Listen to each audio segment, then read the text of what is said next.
प्रसिद्ध उद्योगपती रतन टाटा यांचं 9 ऑक्टोबर 2024 रोजी निधन झालं। त्यानंतर रतन टाटा यांच्या वैयक्तिक संपत्तीचं उत्तराधिकारी कोण अशा चर्चा सुरू झाल्या होत्या।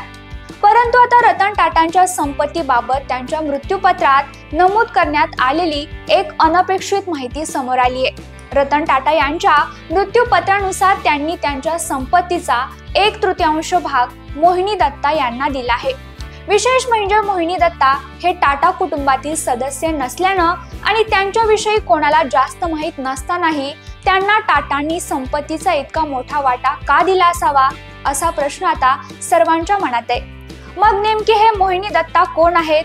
टाटांनी त्यांना संपत्तीचा इतका मोठा वाटा का दिला?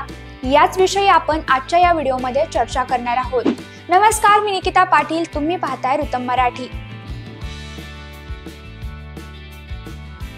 मोहिनी दत्ता हे जमशेदपूरचे उद्योजक आहेत। त्यांची स्टॅलियन नावाची ट्रॅव्हल्स कंपनी होती।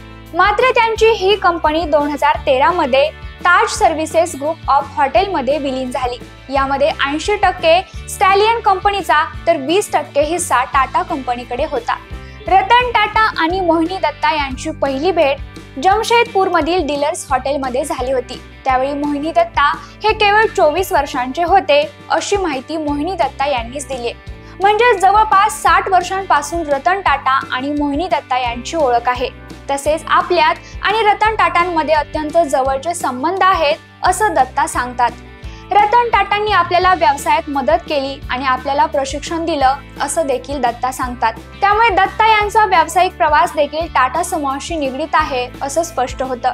डिसेंबर 2024 मध्ये जेव्हा रतन टाटा यांच्या जयंतीनिमित्त केवळ टाटांच्या अत्यंत निकटवर्तीयांनाच आमंत्रित करण्यात आलं होतं, तेव्हा या निवडक लोकांमध्ये दत्ता यांचाही समावेश होता।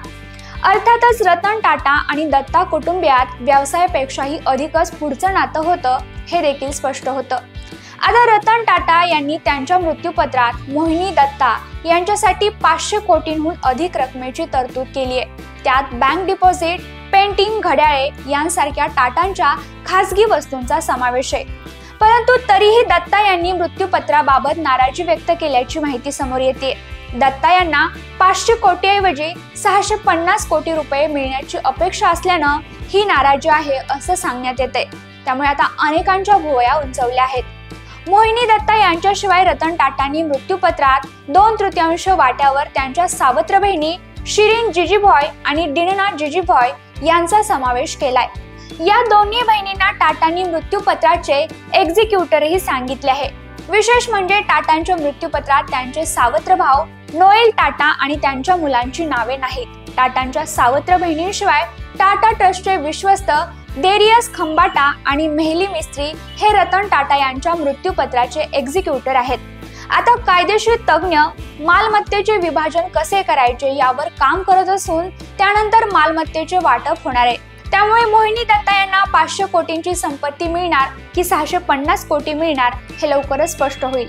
तुम्हाला ही माहिती कशी वाटली हे आम्हाला कमेंट करून नक्की सांगा आणि अशाच नवनवीन माहितीसाठी रुतम मराठीला आता सबस्क्राइब करा।